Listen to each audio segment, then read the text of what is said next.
Many Republicans who believe that getting something on the Republican side is not going to be easy, that the divisions that we see between the center and the right in the Republican Party will become only deeper. What gives you confidence that this With can all actually due respect, happen? I don't think the American people elected Congress to do things that were easy. They elected them to make a government that works, to work properly, and to work for American people, and that's their job. And if they can't do it, then they need to get out of the way and let somebody else who can take on a heavy lift and get things accomplished. Phil?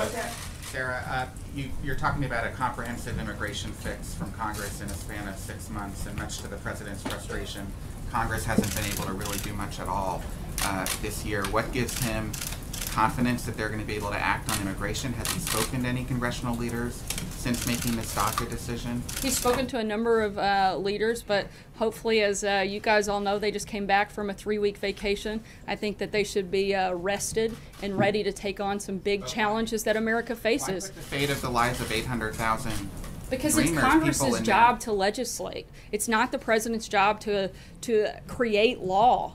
It's not. It's Congress's job to create legislation. I think that's something we all learned in 8th grade civics. I know I certainly did, and I think that every member of Congress should know that that is their duty, and we're asking them to fulfill it. It's pretty simple.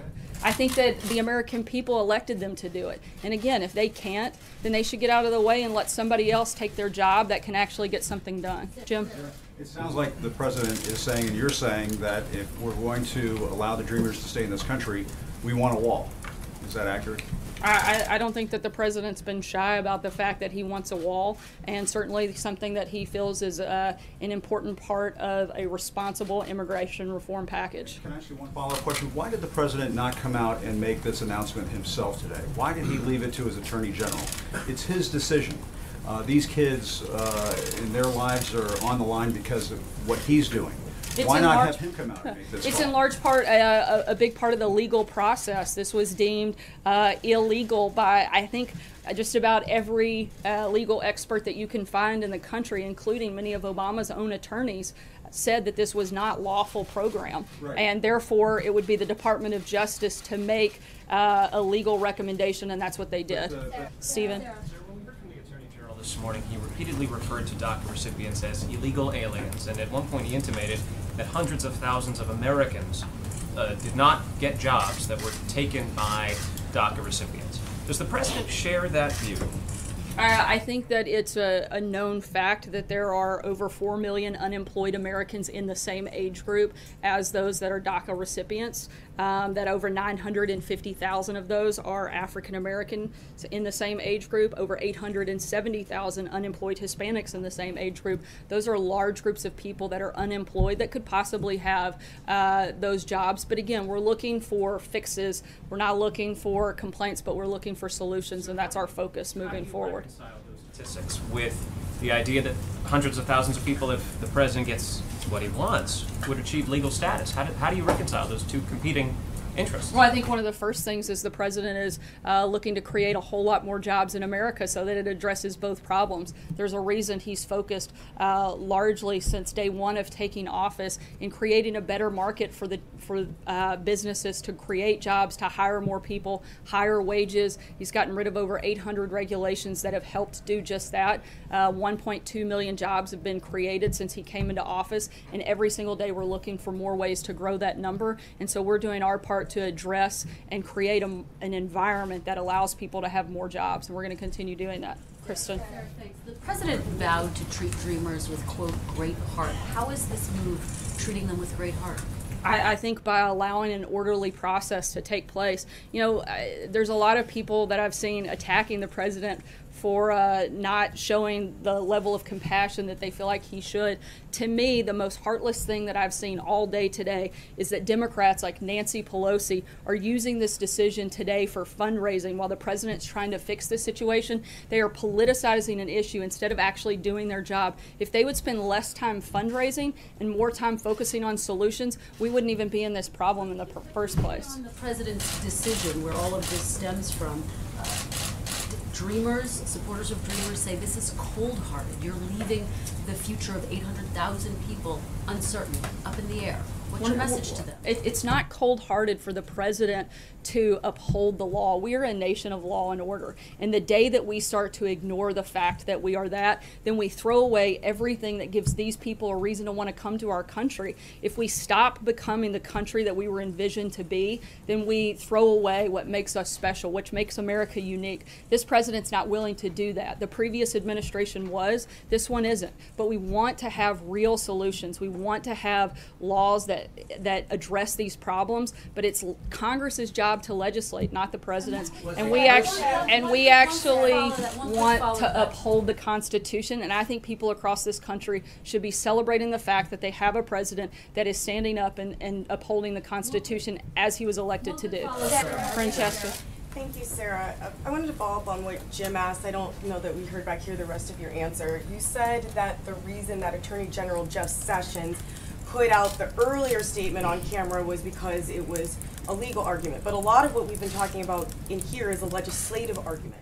Why have we not heard from the president directly on this today? And can we expect to hear from him later today on this? You have heard directly from the president. He issued a pretty lengthy statement directly from the president. Why was it Attorney General Jeff Sessions that went on camera when the president hasn't went on camera to make this case today about what a big heart he has and how compassionate he is and how he wants Congress to take legislative action on this to essentially save DACA? The president's spoken about this numerous times in the past, but at the same time, this was a legal issue because there was a court decision that had to be made with a timeline not placed that the administration created, but a timeline that was created by the attorney generals in those states that were forcing this issue and this decision to take place by today. It was a legal decision, and that would fall to the attorney general, and that's why he would be the one making the announcement.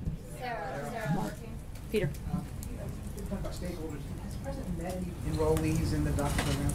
I believe he has had several conversations with enrollees and those that have been part of the program. Can you tell us anything about that and what context and what have you got out of those conversations?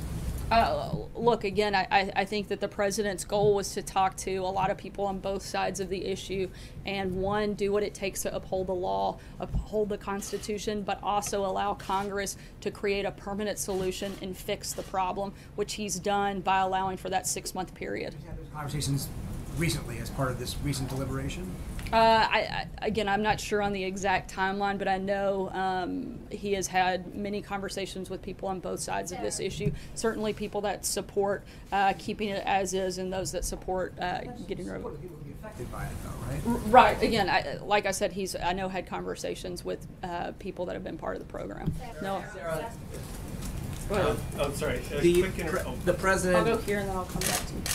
The president's basically told Congress to do this, but he hasn't written any legislation similar to how he approached. I didn't know it was the president's job to write out specific details of legislation. I think that's other presidents exactly with what their the major initiatives have taken a greater role in helping to craft that legislation. They found friendly allies in Congress to actually be the ones to propose it, but this president has not.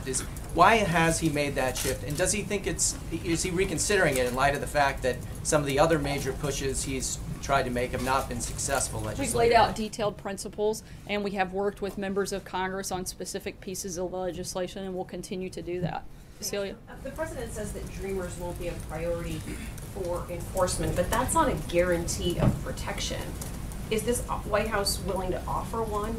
Those are certainly, again, they're not a targeted priority, but the goal here is that Congress actually fixes the problem, and then that isn't an issue. And so that's the focus over the next 6 months, is making sure that something takes place, that Congress does their job, and a real solution is implemented. But is there a way to put this in writing so that these 800,000 people who are very fearful of ending up in a country that they don't know have some guarantee that in fact they won't be deported in 6 months? I think that the statement that the president put out earlier today lays out what the priorities are and lays out what the focus of the administration is, and that if they are not targets, they are certainly not priority targets of this administration. They weren't before and they won't be now. And again, Congress has 6 months, which is a pretty long time to get something done, and we hope they do, and there's a solution in that so that this isn't a problem moving forward. Yeah. I was wondering, you mentioned that the president had spoken over the weekend or in recent days to various stakeholders. We had talked to the Attorney General's office in Texas, and they had said they did not get a heads up or any, nobody conferring with them about this. Did you all talk to the 10 states, and are you positive that they are not suing? I know that various members of the administration have been in contact with individuals in those states. I'm going to wrap here, but I have one note to.